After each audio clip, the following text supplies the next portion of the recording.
Welcome to master K TV. ప్రతిరోజు మనం political ఇష్యూస్ని మాట్లాడుకుంటూ ఉన్నాం. అందులో భాగంగా ఈరోజు ఒక కీలక మలుపు ఏంటంటే మాజీ సీఎం కేసీఆర్ ఫోన్ ట్యాపింగ్ వ్యవహారం. ఫోన్ ట్యాపింగ్తో తనకేమాత్రం సంబంధం లేదని గత వారం ఒక ప్రముఖ ఛానల్కి ఇచ్చిన ఇంటర్వ్యూలో కేసీఆర్ తెలియజేశారు. అయితే ఆల్రెడీ అరెస్ట్ అయ్యి పోలీస్ కస్టడీలో ఉన్న డీసీపీ రాధాకిషన్ తన వాంగ్మూలంలో ఇదంతా కూడా కేసీఆర్ చెప్పడం వల్లే చేశానని తన వాంగ్మూలంలో తెలియజేశారు. అయితే ఇప్పుడు ఎలా ఉండబోతుంది, అతను వాంగ్మూలం ఇచ్చిన తర్వాత నెక్స్ట్ స్టెప్ ఏం జరగబోతుంది అనేది అందరికీ చాలా ఆసక్తికరంగా మారింది. ఈ నేపథ్యంలో ఈ విషయాల గురించి మాట్లాడడానికి మన స్టూడియోకి వచ్చారు దాసరి విజ్ఞాన్ గారు. విజ్ఞాన్ గారితో మాట్లాడి మరిన్ని విషయాలు తెలుసుకునే ప్రయత్నం చేద్దాం. నమస్తే అండి. నమస్తే. ఏంటండి పరిస్థితి? మీరు అన్నట్టుగా మలుపులు తిరిగి చివరికి కేసీఆర్ని అరెస్ట్ చేసేదాకా వదిలిపెట్టట్లేరుగా, మీరు ఏం జరగబోతుంది అంటారు? ఇన్నేళ్ల రాజకీయ చరిత్రలో ఇంత నీచమైన రాజకీయ నాయకుడిని కానీ, ఇంత నీచమైన ఒక రాజకీయ పార్టీని కానీ మనం ఇప్పటివరకు చూడలే, ఇక మీద కూడా చూడం. చిల్లర సినిమాలు చూసి చీప్ ట్రిక్స్ అన్నీ చూసి ఇవన్నీ సినిమాలు అయితే ఓకే వర్కౌట్ అవుతాయి. నిజ జీవితంలో వాటిని ఇంప్లిమెంట్ చేసి చట్ట వ్యతిరేకమైన పనులన్నీ చేసి పనికిమాలిన పనులన్నీ చేసి లాస్ట్కి దాన్ని కప్పిపుచ్చుకోవడానికి కూడా వాళ్ళ దగ్గర ఐడియాలు పెట్టుకొని కేసీఆర్ ఎంత తెలివిగా మాట్లాడాడు అంటే, మొన్న రీసెంట్ ఇంటర్వ్యూలో ఫోన్ ట్యాపింగ్ చేసావా అని అడిగితే స్టార్టింగ్ ముందు ఇరిగేషన్ది కంప్లీట్ కానీ తర్వాత మాట్లాడదాంలే అనుకుంటా లాస్ట్కి వచ్చాడు. అయినప్పటికీ ఎంతసేపటికి ఆయన వదల్లా, అడిగాడు లాస్ట్ వరకు. ఫోన్ ట్యాపింగ్ గురించి చెప్పవా ప్లీజ్, ఇంకా టైం ఇప్పటికే 4 గంటలు కూర్చున్నావు, నిన్ను భరించలేకపోతున్నా, నేను లాగి 2 గంటలు అడిగా, 4 గంటలు కూర్చున్నావు, కానీ నాకు కావాల్సిందే నువ్వు చెప్పట్లా, చెప్పు అని అడిగితే అది యాక్చువల్గా అది పోలీస్ శాఖ చూసుకుంటుందండి, మనకు సంబంధం లేదు, మనకేం అవసరం చెప్పు, పోలీసు వాళ్ళు ఇష్టం, వాళ్ళు చేసుకుంటారు, చేయకపోతే చేయరు. అయినా మీరు ముఖ్యమంత్రి ఆదేశించాలి కదా, హోంమంత్రి ఆదేశించాలి కదా, మీరు చేయకుండా వాళ్ళు అబ్బాయి చిచ్చి మనకేం చెప్పరండి, వాళ్ళకి ఏం నచ్చితే అది చేసుకుంటారని వదిలేసాడు. అప్పుడు అర్థమైంది లోపలున్న రాధాకిషన్కి, అప్పటిదాకా నన్ను కాపాడతాడేమో ఈయన పేరు చెప్పొద్దు అని అనుకున్నాడు. ఈ వార్త బయటకు వచ్చిన తర్వాత తనకేం అర్థమైంది, ఇప్పుడు అంటే వాళ్ళకి జైల్లో టీవీలు ఉండవేమో కానీ రాశారు, చదివి ఓకే అంటే కేసీఆర్ ప్లాన్ ఏంటి, పోలీసులే చేశారు నాకు సంబంధం లేదని తప్పించుకోవడానికి ఒక హింట్ వాడుతున్నాడు. మేబీ ఆ కోణంలో మమ్మల్ని ఇరికిస్తాడేమో, ఆయన తప్పించుకుంటాడేమో, డబ్బులు ఉన్నాయి ఆయన దగ్గర బాగా, ఏమైనా చేస్తాడు. ఎందుకు వచ్చిన గొడవ, మనము ప్రభుత్వ ఉద్యోగులం, ఆల్రెడీ పరువు కాస్త పోయింది, ఉద్యోగాలు పోయాయి. ఒకప్పుడు నా జూనియర్ అనుకున్న ఈ పోలీసులు ఇవాళ నన్ను తీసుకొచ్చి వాయిస్తూ ఉన్నారు. నేను శాసించిన పోలీసులు కూడా ఈరోజు నన్ను 2 గల్లబట్టుకునే రేంజ్కి వచ్చాను నేను. ఇంతకన్నా దిగజారుడుతనం ఇంకేముంటుంది, ఫ్యామిలీలో పోయింది, అన్నీ పోయాయి.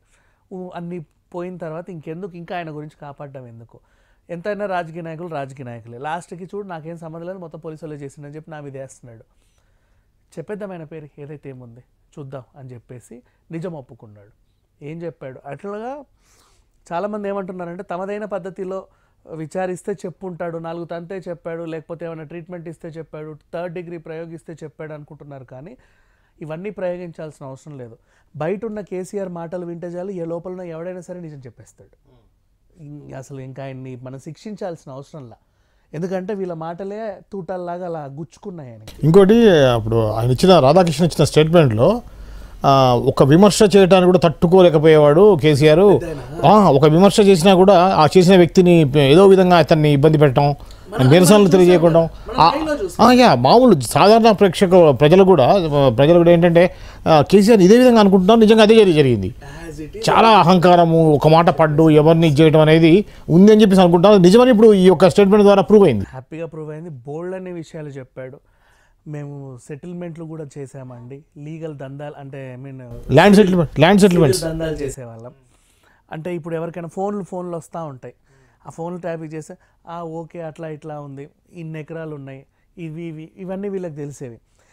ఎక్కడెక్కడైతే ఎవరెవరికి పెద్ద ల్యాండ్లు ఉన్నాయో ఇప్పుడు వీళ్ళు ఏం చేశారంటే ఫస్ట్ ధరణి పోర్టల్ రెడీ చేసుకున్నాక దాంట్లో టాప్ 10 ఎవరికి ఎక్కువ ల్యాండ్లు ఉన్నాయి, ఆయన ఎవరు, పలానా ABC XYZ రావంట, ఈయనకి అదేదో 2 కంపెనీలు ఉన్నాయంట, ఇదంట అదంట, ఈ ల్యాండ్ అంతా అయిందే.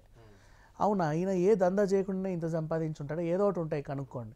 ఆయన మీద ఏ మూలకో ఏదో పాపం ఏదో చిన్నగా ఏదో వస్తుంది, ఉంటాయి ప్రతి ఒక్కరికి లూప్ హోల్స్. దాన్ని వీళ్ళు పోలీసులు వెళ్ళి పెద్దగా చేసి బెదిరించి ఏదో చేసి అదన్నీ దోచేసుకోవడం. నెక్స్ట్ అలాగే మన కళ్ళ ముందు జరిగిన ఇంకో ఇన్సిడెంట్ ఏంటంటే భవ్య సిమెంట్స్ అధినేత ఆయన్ని కూడా ఆయనకి పాపం అప్పుడు షేర్లింగంపల్లి సైడ్ ఎమ్మెల్యేగా నిలబడ్డాడు. టీడీపీ లేదు, టీడీపీ మొత్తం పోయిన తర్వాత ఆయన మాత్రం నేను ఇంకా టీడీపీలోనే ఉంటాను, టీడీపీ తరఫున పోటీ చేశాడు. బీఆర్ఎస్కి రాలా, ఆఫ్ కోర్స్ బీఆర్ఎస్ఏ గెలిచింది అప్పుడు షేర్లింగంపల్లిలో. సో అప్పుడు ఆయన్ని బెదిరించారు. ఇంత గట్టిగా పోరాడుతున్నాడంటే ఈయన దగ్గర ఎంత ఉన్నాయో అనుకుంటే of course he's already Bhavya cements అధినేత, భవ్య ప్రొడక్షన్స్ సినిమాలు తీశాడు, బోల్డన్ని ల్యాండ్లు ఉన్నాయి, అన్నీ ఉన్నాయని తెలిసేసరికి కావాలని ఒక కేసులో వీళ్ళే మళ్ళీ ఈ టీం అంతా వెళ్ళి రియల్ ఎస్టేట్లో ఇన్వెస్ట్ చేస్తే లాభాలు వస్తాయని మమ్మల్ని మభ్యపెట్టి మా దగ్గర డబ్బులు తీసుకున్నాడండి అని చెప్పి ఒకరి చేత చెప్పించి ఆయన్ని ఇబ్బంది పెడితే ఆయన ఎటు చేసి ప్రభుత్వం వీళ్ళదే, నేను ఏం చేయలేని పరిస్థితిలో ఉన్నాను, చేతులు ఎత్తేయలేక ఏం చేయలేక పారిపోయాడు కొన్ని రోజులు. ఆయన పారిపోయినా వాళ్ళ పిల్లల్ని బావమర్తుల్ని వీళ్ళని హింస పెట్టారు. ఇంకోటి రాధాకిషన్ ఇచ్చిన ఈ రీసెంట్ వాంగ్మూలంలో ప్రధానమైన అంశాలు ఏంటండి? బోల్డన్ ఉన్నాయి, స్టెప్ బై స్టెప్ చెప్తాను. ఇప్పుడు ఇదే ఈ సివిల్ సెటిల్మెంట్లు. నెక్స్ట్ అలాగే ఇంకోటి కూడా సివిల్ సెటిల్మెంట్ మనం మళ్ళీ గుర్తు తెచ్చుకోవాలి. సంధ్యా కన్వెన్షన్ శ్రీధర్ది, వాళ్ళకి ఏదో చిన్న గొడవ వచ్చింది అంటే నీకు వాళ్ళకి ఏవో గొడవలు వస్తాయి, మధ్యలో వీళ్ళు దూరి నీది కాదు నాది అని లాక్కునే ప్రయత్నం చేసి వాళ్ళని కేసు కావాలా ల్యాండ్ కావాలా, వద్దు సార్ ల్యాండ్ ఉంచేసుకోండి, నా కేసే సెటిల్ చేయండి, దట్స్ ఆల్, హ్యాపీ, అట్లా వెళ్ళిపోయారు.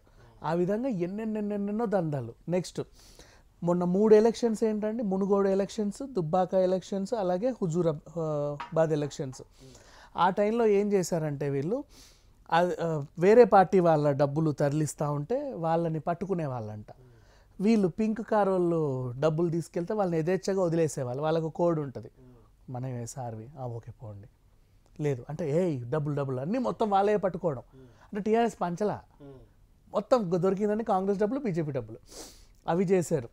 అండ్ నెక్స్ట్ మళ్ళీ ఆ ఎలక్షన్ టైంలో ముఖ్యంగా వాళ్ళ అందరి ఫోన్లు ట్యాప్ చేశాడు. తమిళసై గారి ఫోన్ కూడా ట్యాప్ చేశారు, ఆవిడే చెప్పింది రీసెంట్లీ. అండ్ అందరు ఫోన్లు ట్యాప్ చేసి వాళ్ళకి వచ్చే లావాదేవీలు అన్నింటినీ కూడా ఎక్కడి నుంచి వస్తున్నాయి, ఎవరు పంపిస్తున్నారు కరెక్ట్, వాళ్ళ ఫోన్, నీ ఫోన్ నాకు తెలిసింది, ఓకే 2:30 వస్తున్నాయి, పలానా హైవే నుంచి పంపిస్తా, మీ ఓడిని ఇక్కడ పెట్టండి, మీ ఓడి ఇక్కడ ఉంటాడు, హైవే నుంచి వస్తుంది, కానీ వీళ్ళకంటే ముందే మనోడు ఎక్కడ ఉంటాడు, వీళ్ళకి సంబంధించిన అటు చెట్టు పెట్టుకొని వెళ్ళిపోతారు, అక్కడే సీజ్ చేస్తారు. ఈ టైప్ ఆఫ్ అన్ని సినిమాల్లో జరిగేవన్నీ నిజ లైఫ్లో వీళ్ళు అసలు చట్ట వ్యతిరేకంగా ఇంప్లిమెంట్ చేశారు. Phone tapping is not a joke, ఎవడి వ్యక్తిగత జీవితం వాడికి ఉంటుంది. అవన్నీ ఇప్పుడు ఏంది నీ తవ్వితే రావట్లా పుట్టలు వాళ్ళకి ఉంటాయి, నీకేంటి దొరికితే దొంగ లేకపోతే దొర, హూ ఎవర్ వాళ్ళకి ఇష్టం, నువ్వు చేసిన దానికంటే కాదు కదా.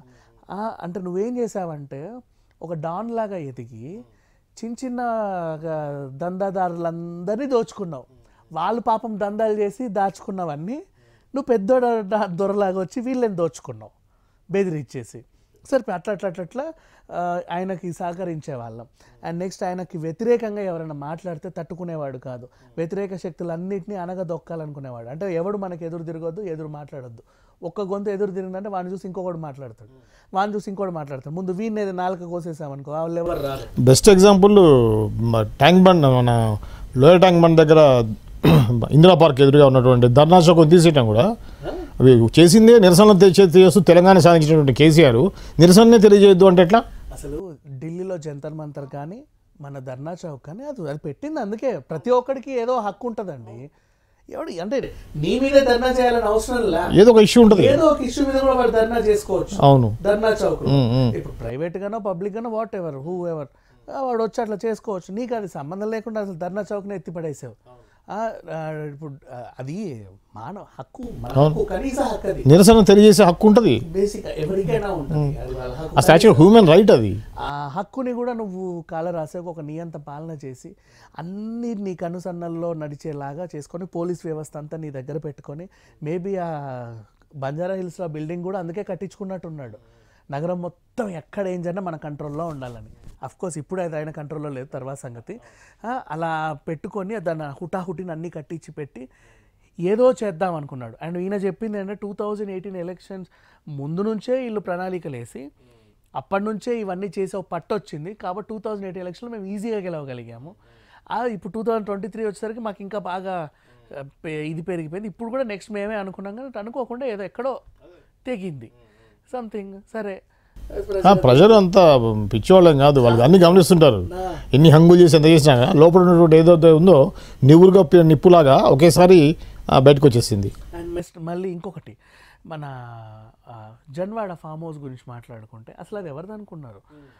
అప్పుడు పాపం మన సత్యం రామలింగరాజు గారు లేరు, ఆయన అరెస్ట్ అయినప్పుడు ఆయన ప్రాపర్టీస్ అన్నీ అటాచ్ చేస్తుంటే ఈడీలకి ఎక్కడ ఉన్నాయని తెలుసా పాపం అక్కడ ఆయనకి కొన్ని పొలాలు ఉండే అగ్రికల్చర్ ఫామ్ ల్యాండ్స్ అవి. సో ఆ ల్యాండ్స్ని ఎట్లా సత్యం రామలింగరాజు పని ఖతమైంది. ఆయన్నితో సెటిల్మెంట్ చేసుకున్నారు వీళ్ళు వెళ్ళి, నిన్ను ఇట్లా చేస్తాం, రిలీజ్ చేస్తాం, అది చేస్తాం, ఇది చేస్తాం, నువ్వు బెయిల్ బయటకు వచ్చి బాగుంటావు, ఏం లేదు ఇది ఇచ్చేసి, దట్స్ ఆల్. ఆయన కూడా సరేలే ఇంకెందుకు వచ్చినా కూడా మనం జైల్లో చావలేక బతకలేక ఎంతో కొంతకి ఇది వీళ్ళకి ఇచ్చేసి ఆయన వెళ్ళిపోయాడు. దాన్ని తక్కువ తీసుకొని కేటీఆర్ చక్కగా జన్వాడ ఫామ్ హౌస్కి క్రియేట్ చేసుకున్నాడు. వాళ్ళ ఆవిడ పేరు మీద వాళ్ళ ఫ్రెండ్స్ పేరు మీద ఎవడెవడో పేర్ల మీద రిజిస్టర్ చేశాడు. రేవంత్ రెడ్డి వెళ్ళి స్పెషల్ ట్రిబ్యునల్కి వెళ్ళి నేషనల్ ట్రిబ్యునల్కి వెళ్ళి ఈయనది అంటే అది నాది కాదు ఇంకెవరిదో అని చెప్పి ఇంకెవడో రావడం, కానీ ఉండేది మాత్రం ఈయన్నే. ఇట్లా అన్నిట్లో వీళ్ళ పేరు లేకుండా అన్ని కార్యకలాపాలు చేశారు. సేమ్ అదే కవిత కూడా చేసింది, ఆమె పేరు లేకుండా అన్ని కార్యకలాపాలు చేసింది. అందుకే పాపం ఇప్పుడు ఆవిడ అక్కడ ఉంది. కానీ పోలీసులు నమ్మల ఏ విషయం కూడా, ఎంత కాదనుకున్నా లోతుగా తవ్వితే లాస్ట్కి మీరే వెళ్తున్నారు. ఇప్పుడు ఈ ఫోన్ ట్యాపింగ్ వ్యవహారం కూడా అంతే, ఎంత కాదన్నా లాస్ట్కి లోతుగా తవ్వి తీస్తే లాస్ట్కి ఈయన పేరే వెళ్ళింది. మళ్ళీ సిగ్గు లేకుండా నిన్న టీవీ దగ్గర కూర్చొని ఏం చేశారంటే ఇదంతా పోలీసుల మీద వేద్దాం అనుకున్నాడు.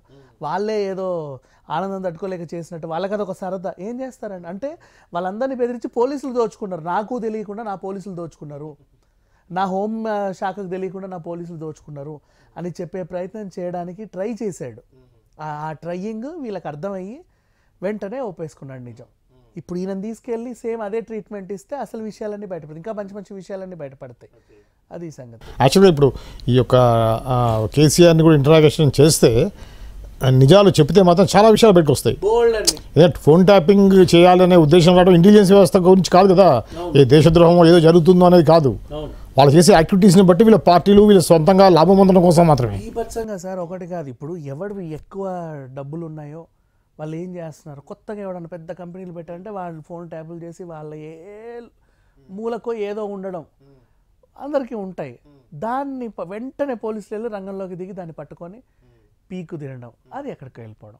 అలా వాళ్ళ ప్రభుత్వంలో కూడా అవినీతి పరులైన వాళ్ళని కూడా దోచుకున్నారు. వీళ్ళ ప్రభుత్వ హయాంలో వీళ్ళ ప్రభుత్వంలో ఉన్న ప్రభుత్వ ఉద్యోగులే, చిన్న చిన్న సర్పంచ్లో లేకపోతే ఇంకేవో ఉద్యోగులు కూడా లంచాలు తీసుకొని బాగా దోచుకున్నారు కదా, 500 కోట్లు 1000-200 కోట్లు, వాళ్ళని కూడా దులిపిండ్రు వీళ్ళు. మనోళ్ళని కూడా దులిపారు, అవతలని దులిపారు. సో ఓవరాల్గా అవన్నీ తీసుకొని మళ్ళీ వీళ్ళు దాచుకోవడం. ఇప్పుడు అది నువ్వు రాష్ట్ర ఖజానాకి ఇచ్చావనుకో, ఇప్పుడు ఫర్ ఎగ్జాంపుల్ నువ్వు కనీసం ఒక 10,000 కోట్లు అక్రమ సంపాదనని తీసుకొచ్చావు, దాన్ని నువ్వు రాష్ట్ర ఖజానాకు ఉపయోగించావు అనుకో బాగుంటుంది, జనాల డబ్బులు. అట్లా కాదని నువ్వు దోచుకున్నావు, నీకు సపోర్ట్ చేసినందుకు వీళ్ళని మేపావు. వాళ్ళకి తెలుసు నేను చేసేది తప్పు, ఇంత పెద్ద స్థాయిలో ఉన్నాం మేము, ఎస్ఐబి స్థాయిలో ఆ ప్రభాకర్ రావు, డీజీపీ ఓఎస్డి స్థానంలో ఈ రాధాకిషన్, ఈ ప్రణీత్ కానీ అందరూ కూడా మంచి మంచి హోదాల్లో, భుజంగరావు కానీ తిరుపతిరావు కానీ మంచి మంచి హోదాల్లో ఉన్నారు. వాళ్ళందరినీ కూడా ఈయన ఇట్లా చేశాడు చూసావు అంటే వాళ్ళు ఏంటో మరి, వాళ్ళు ఈయనతో చేతులు కలపకపోయినా వాళ్ళు ఏమైనా దందాలు చేసుకుంటే బాగానే బతికేవాళ్ళు. ఈయనతో చేతులు కలపడం వల్ల చెడిపోయింది. అంటే లాస్ట్కి రాజకీయ నాయకుడు ఏం చేశాడంటే నాకు అసలు సంబంధమే లేదు, ఆ పోలీసులే మొత్తం చేశారని చెప్పేశాడు. అంతా వాళ్ళ కమ్యూనిటీ వాళ్ళే అందరు రావు. కవిత కూడా ఏం చెప్పదు తెలుసా, నా ఫ్రెండ్ అని నమ్మితే ఈ పిల్లయ్య నన్ను మోసం చేశాడండి అని చెప్పేస్తుంది. పిల్లయ్యనే ఇరికిచ్చేస్తుంది. సొంత నా అకౌంటెంట్ బుచ్చిబాబే మొత్తం చేసేసాడండి అని కూడా చెప్పొచ్చు. ఇలా బయటపడదామని ట్రై చేస్తున్నారు. అంత ఈజీ కాదులేండి, ఈజీ కాదులేండి, అంత ఈజీ కాదు. తుతుమాత్రంగా చెప్పినంత ఈజీ కాదు కదా. 25 ఎమ్మెల్యేలు నాకు ఫోన్ చేశారు తెలుసా అన్నంత మాత్రాన డైవర్షన్ డ్రామా డైవర్ట్ అవ్వదు. ఎలక్షన్ అయ్యాక రేవంత్ రెడ్డి బీజేపీకి వెళ్తాడు తెలుసా అంటే మాత్రాన అంత ఈజీగా ఎవరు నమ్మడు, నోబడీ విల్ బిలీవ్ అండి. వీళ్ళు ఎన్ని డైవర్షన్లు చేసినా ఎవరు నమ్మరు. సో అయిపోయింది, ఈ తైతక్కలన్నీ అయిపోయాయి. ఇక నెక్స్ట్ ఇంక ఇదే ఇప్పటికీ వీళ్ళకి సిగ్గు లేదు ఏంటంటే ఈసీ మీద పడుతున్నారు. ఈసీ నిన్ననే మూతి వాచేలా తన్నింది. అవునా, 48 గంటలు రాకురా బయటికి అని. ఈ రాత్రి నుంచి మళ్ళీ వీళ్ళు అడుగు బయట పెట్టి ఏదో చేయాలి రాత్రి అంతా. ఆ ఈసీకి మోడీ మాట్లాడితే ఈసీకి కనబడట్లేదా అని చెప్పి ఆ కేటీఆర్ అంటాడు. నీకెందుకోయి నీ వాగుడేదో నువ్వు వాగొచ్చుగా. నువ్వు అక్కడికి వచ్చింది ఎందుకు? మోడీ గురించి మాట్లాడడానికా? నువ్వేం చేస్తావో చెప్పడానికా? నువ్వు ప్రజెంట్ నువ్వు అధికారంలో లేవు, ప్రతిపక్షంలో ఉన్నావు. అది మర్చిపోయి ఉన్నారు వీళ్ళు. ప్రతిపక్షంలో ఉన్నప్పుడు అక్కడ నువ్వు గన్ షాట్గా అక్కడ సమస్యని బాగా హైలైట్ చేసి ముఖ్యమంత్రి పట్టించుకోవడం మేము పట్టించుకుంటామంటే నీకు ఓట్లు వస్తాయి. నీకు సంబంధం లేని చోటుకి వెళ్ళి మోడీని తిట్టి ఇంకెవరినో తిట్టి అమిత్ షాని తిట్టి నీకేమొచ్చింది? అలా ఓట్లు రావు కదా నీకు. ఆ సెన్స్ కూడా, బేసిక్ సెన్స్ కూడా లేదు ప్రచారంలో, ఏం మాట్లాడాలో కూడా తెలియదు. సో ఇలా తిరుగుతున్నారు. ఏదేమైనా ఫోన్ ట్యాపింగ్ విషయం మాత్రం ఎండుకు వచ్చేసినట్టే. ఇప్పుడు పార్ట్ 2, పార్ట్ 1 ఆల్రెడీ పోలీసులు అరెస్ట్లు అయ్యాయి. లోక్సభ ఎన్నికల తర్వాత నిజంగా చక్కగా ఈ లోపే ఈయన మళ్ళీ డ్రామాలాడి నా వెన్నుపూసి ఇరిగింది, నేను బాత్రూంలో పడ్డాను, నేను కాలు జారి పడ్డాను అంటే వినరు. అట్లాగే తీసుకెళ్ళి 4 వాయిస్తే మొత్తం అన్నీ కక్కేస్తాడు. వయసులో పెద్ద అయినా ఎవరేం చేయలేడు, బక్క పీచులా ఉంటాడు. అయినప్పటికీ కూడా చేసిన దారుణాలు అన్నీ కావు. సో అన్నీ బయటికి రావాల్సిన అవసరం కూడా ఉంది. కాబట్టి ఇంకా అయితే కేసీఆర్ ఆత్మహత్య చేసుకోవాలి, లేదా నిజాలన్నీ ఆయన గొంతులో పెట్టుకొని ఆత్మహత్య చేసుకోవాలి, లేదా పోలీస్ దగ్గర అన్నీ ఒప్పుకోవాలి. ఈ 2 తప్ప ఆయనకు వేరే అవకాశమే లేదు. అంతే. ఇదే అండి దాసరి విజ్ఞాన్ గారు ఏదైతే ఫోన్ ట్యాపింగ్ వ్యవహారం మీద రాధాకిషన్ చెప్పినటువంటి వాంగ్మూలం గురించి ఏం జరగబోతుంది అనేది అతని యొక్క ఊహ ప్రకారం చెప్పారు. ఏం జరగబోతుందో అనేది చూద్దాం. అంతవరకు చూస్తూనే ఉండండి మాస్టర్ కీ టీవీ.